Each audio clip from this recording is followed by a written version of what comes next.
Alors, le but de cette réunion, c'est de savoir comment relancer le combat et comment le faire en retrouvant, évidemment, cette unité que nous avions lorsque tout cela a été lancé il y a quelques mois. Donc, que faut-il faire, à quelles conditions et avec quelles conséquences pour le concret de notre action? C'est une question primordiale. Il ne faut surtout pas se dire que nous avons échoué dans ce que nous avons fait depuis plusieurs mois. De nombreux éléments montrent que notre action a été très positive. Je vais vous en citer très rapidement quelques-uns. Le retard pris par le gouvernement dans certains domaines.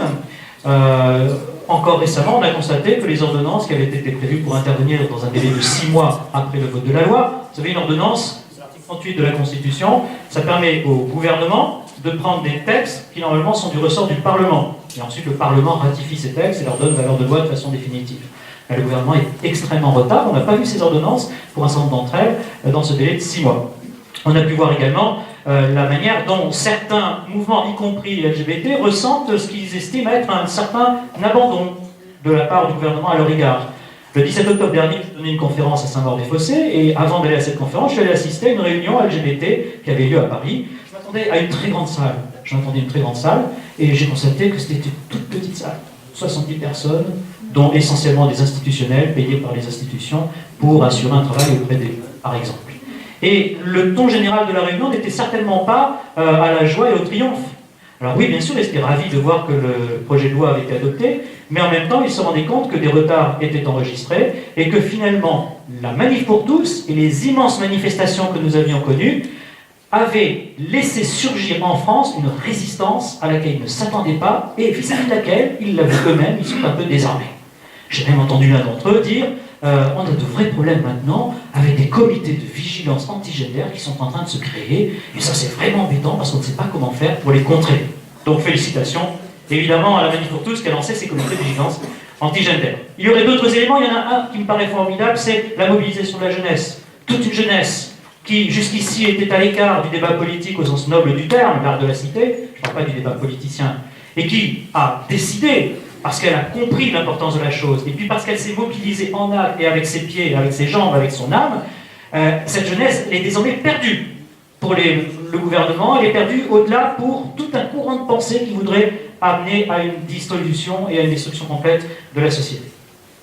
Alors, pour aller à l'essentiel et pour retrouver l'unité, il me semble qu'il y a quelque chose d'important, c'est comprendre exactement ce qu'a été ce projet de loi sur le mariage homosexuel, et plus exactement ce qu'il est au-delà de l'apparence. Je suis absolument convaincu, et je crois qu'on peut le démontrer vraiment, que ce n'était absolument pas le mariage pour les homosexuels qui intéressait le gouvernement, et pas davantage la stabilité d'union entre les personnes homosexuelles. Ça a été un simple prétexte pour le gouvernement. Quelques exemples vont vous le montrer. J'aurai l'occasion dans des questions, s'il y en a, de donner davantage de précision. Madame Mécari écrit dans l'Huffington Post de janvier 2013, alors j'ai toutes les références ici derrière moi, elles sont posées par terre, tout ce que je dis, je vous le cite quasiment de mémoire, mais c'est exact. Elle écrit dans un article publié en janvier 2013, il faut profiter de la réforme du mariage pour tous, pour supprimer dans le mariage l'obligation de fidélité et supprimer également la présomption de paternité. Que reste-t-il du mariage? Pas grand-chose. Donc elle veut le mariage, mais un mariage vide, qui ne représente plus rien, qui n'est plus du tout le mariage. Que disent les groupes de lesbiennes? Et je pense qu'elles ont été entendues, puisque c'était juste après le vote à l'Assemblée nationale. Elles manifestaient devant l'Assemblée nationale, et elles s'exclamaient « À nous le mariage, à nous l'adultère ». Vous entendez? À nous le mariage, à nous l'adultère. Et la pension alimentaire. Et le veuvage. Et le veuvage. Pour reprendre les termes exacts, tout ça a été publié par l'AFP. Tout ça a été publié par l'AFP. On nous parle également, juste une seconde, on nous parle également de la volonté d'assurer une égalité entre les droits. Je vais revenir dans un instant, mais il me semble que dans cette affaire, le gouvernement s'est fichu complètement de la communauté homosexuelle. Et d'ailleurs, la majorité d'entre eux, et il y en a qui sont présents dans cette salle, ont réagi en disant « Mais qui sont ces gens qui parlent en notre nom? Nous ne voulons pas de ce mariage tel qu'il nous est présenté. » Alors on a dit, c'est une question d'égalité. Très brièvement, parce que les choses commencent à être connues, le mariage, sans la procréation, ça n'existe pas. Je veux dire par là, vous tombez amoureux de quelqu'un dans la cour sur le campus de la fac, dans la rue, coup de foudre. Vous avez une liaison avec cette personne. En quoi s'intéresse l'État, cette liaison?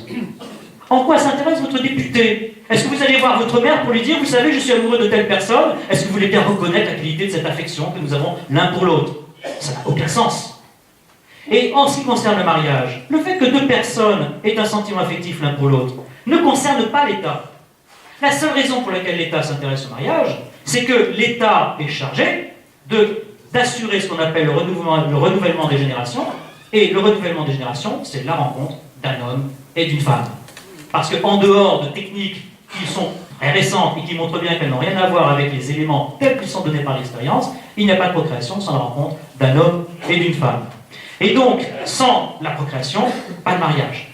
Pas de droit pour l'État de s'intéresser au mariage. Pas de droit pour l'État. Il est dans un abus de pouvoir fondamental s'il s'intéresse au mariage en dehors de la procréation et du renouvellement des générations. Je vais vous donner une illustration supplémentaire. On a dit très souvent, et ça fait partie des arguments qui ont été avancés sans être réfutés, on a dit très souvent, dans les rangs du gouvernement, mais enfin ce mariage n'enlève rien aux gens qui sont mariés. Et c'est incroyable de dire cela. Il y a au moins 3 éléments qui montrent qu'on enlève beaucoup aux gens déjà mariés. Et ça enlève à tous les citoyens. S'il n'y a pas de droit pour l'État d'institutionnaliser cette union entre personnes qui ne peuvent pas procréer, au nom de quoi va-t-on chercher de l'argent dans la poche des contribuables pour financer le logement, pour donner des avantages fiscaux à ces personnes? Il n'y a absolument aucune raison. C'est parce qu'il y a un devoir de l'État de soutenir le mariage avec la procréation qu'il y a un droit à avoir une aide fiscale. Mais s'il n'y a pas cela, s'il n'y a pas de devoir de la part de l'État, il n'y a aucun droit à avoir un avantage quel qu'il soit. Et donc chaque fois qu'on vous prend de l'argent pour financer des avantages fiscaux à l'égard de ménages entre guillemets homosexuels, selon les termes de la nouvelle loi, c'est un vol pur et simple. C'est un abus de pouvoir. On vous prend de l'argent qu'on n'a absolument pas le droit de vous prendre. Alors je reviendrai peut-être plus tard sur les problèmes d'identification, sur les problèmes d'éducation des enfants, mais j'en resterai là. En tout cas, il ne s'agit pas d'égalité, ça c'est sûr, parce que quand des personnes sont dans des situations radicalement différentes, elles ne peuvent pas avoir la même chose. Or là, on donne la même chose à des personnes qui sont dans des situations radicalement différentes.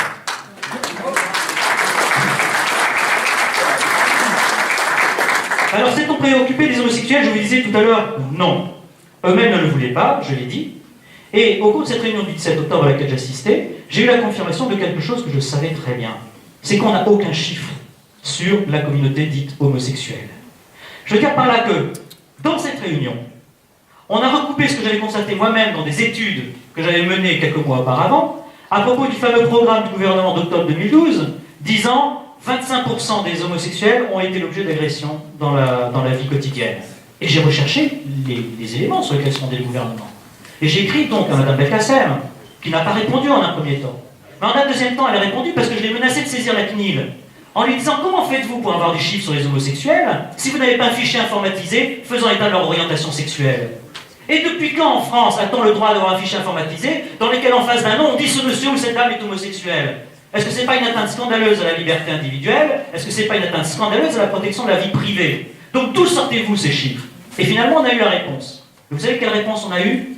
Les seuls chiffres, c'est un sondage commandé par le magazine Têtu en mars 2012. Et nous avons été chercher les éléments de ce sondage qui a été réalisé par l'IFOP. L'IFOP a caché le sondage. C'est au bout de 3 courriers qu'ils ont fini par nous donner les références pour le trouver. Et on s'est aperçu qu'en réalité, le panel, tenez-vous bien, c'était 400 personnes en tout et pour tout sur l'ensemble de la France, sans aucun recoupement avec des données issues des fichiers de police. C'est-à-dire qu'on ne s'est même pas préoccupé de savoir quand quelqu'un disait « j'ai été victime d'une agression », s'il avait déposé plainte ou s'il y avait ne serait-ce qu'une main courante au commissariat. Rien. Il suffisait qu'il se mette devant un ordinateur avec une élocution LGBT, disant « j'ai été victime d'agression », et voilà, c'était parti. Et à partir de ce sondage, on a créé un programme entier sur l'identité de genre en octobre 2012. Et je vous confirme que le 17 octobre, tous les responsables qui étaient là disaient « nous avons quand même cette étude, c'est l'étude la plus complète dont nous disposons aujourd'hui en France ». C'est vous dire. Donc, pas du tout de préoccupation, à mon avis, la réalité des homosexuels de la part du gouvernement. Ils ont été purement et simplement utilisés. Alors utilisés en vue de quoi? On n'a pas assez réfléchi à la phrase de Madame Taubira, changement de civilisation. Changement de civilisation, le seul fait qu'on fasse des mariages pour, regardez, quelques centaines de personnes, dont l'essentiel est dans le quartier du Marais à Paris. Hein, les chiffres sont écrasants. L'essentiel des mariages, c'est le quartier du Marais à Paris. Ça représente, je crois, 75% des mariages. Donc, en quoi c'est un changement de civilisation, ceci en soi? Et c'est vrai que beaucoup de partisans du mariage ont dit Mais écoutez, ils seraient tellement peu nombreux, qu'est-ce que vous faites comme plat? Après tout, pourquoi vous mobilisez-vous contre cette affaire? En fait, effectivement, c'est pas du tout un changement de civilisation en soi. Pourquoi c'est un changement de civilisation? Parce que derrière le mariage, il y a l'identité de genre. Parce que derrière le mariage, on veut casser toute référence à la différenciation entre sexes. Parce qu'on veut se servir, contre leur gré, y compris des homosexuels, pour faire avancer l'idée qu'il n'y a pas de différence entre un homme et une femme. Et rendez-vous compte qu'en plein cœur du débat sur le mariage pour tous, c'est une coupure de l'Express du 16 mars 2013 qui me l'a appris. Les ministres, au lieu de s'occuper des choses importantes qui concernent la France, suivaient des stages sur l'identité de genre, organisés par Madame Caroline Dehaas, qui s'est fait connaître par une association qui s'appelait Oser le clitoris. Et donc elle est venue faire ces formations, et elle faisait peur aux ministres. L'un d'entre eux disait, quand Caroline nous parle, il n'y a pas intérêt à faire attention parce qu'on se prend une dégelée. Vous vous rendez compte? Un ministre de la République française qui dit à propos d'une simple personne comme ça, attention, on va se prendre une dégelée. Et M. Lamy, dont on parle comme Premier ministre plus tard, disait simplement, c'est vrai que quand on nous explique qu'il n'y a aucune différence entre un homme et une femme, on peut rester un peu perplexe. Mais vous vous rendez compte? Et ça n'a pas empêché M. Manuel Valls de déclarer que toute son administration, ministère de l'Intérieur, suivrait des stages organisés par Mme Dehaas sur l'identité de genre. Et cette identité de genre, qu'est-ce que c'est? Eh bien, on l'a avec quelques définitions rapides. C'est par exemple, à nouveau Mme Mécari, disant au Sénat le 12 septembre 2012, la relation naturelle entre un homme et une femme, c'est une violation de l'amour, c'est une violation des droits de l'homme. C'est M. Fassin, disant il faut comprendre que l'hétérosexualité, c'est quelque chose d'anormal. La seule chose normale, c'est l'homosexualité. C'est Mme Chodorov disant la pénétration hétérosexuelle entre un homme et une femme, c'est toujours un viol, quelle que soit l'expérience subjective que peuvent avoir les personnes. Et ce à quoi nous voulons arriver, disent-elles, c'est à ce qu'on appelle la sexualité perverse et polymorphe, c'est-à-dire une humanité dans laquelle il n'y a plus aucune référence entre les sexes, où on peut aller avec n'importe qui, en quelque sorte, parce que tout doit être subjectif et fondé sur le simple désir qu'on a à un moment donné. Alors je vais vous dire, tout ce qui est inceste, pédophilie, etc., c'est évidemment dans cette idéologie. Et donc je vais conclure, et je répondrai à des questions, puisque j'ai limité au temps qui m'a été donné, bien qu'il y aurait beaucoup à dire. Je fais régulièrement des conférences qui durent 1 heure, et après avec des questions qui n'en finissent plus, et c'est toujours avec grand plaisir. Je vais conclure simplement en vous disant que si nous voulons aller à l'essentiel, si nous voulons retrouver l'unité, il faut que nous comprenions qu'au-delà de la loi, dont il faut absolument obtenir l'abrogation, au-delà des problèmes de la filiation qui ne peuvent pas être tolérés, nous devons comprendre que nous sommes face à un enjeu qui touche l'humanité tout entière. Le 24 mars, j'ai parlé de trahison de l'humanité. Nous sommes en face d'un enjeu qui conditionne la survie de l'humanité. Alors oui ou non, allons-nous nous engager dans ce combat encore davantage? Oui ou non, allons-nous prolonger l'action qui a été menée l'année dernière? Oui ou non, allons prendre conscience des enjeux fondamentaux? C'est toute la question, et si nous sommes d'accord sur ces enjeux fondamentaux, nous pourrons retrouver l'unité.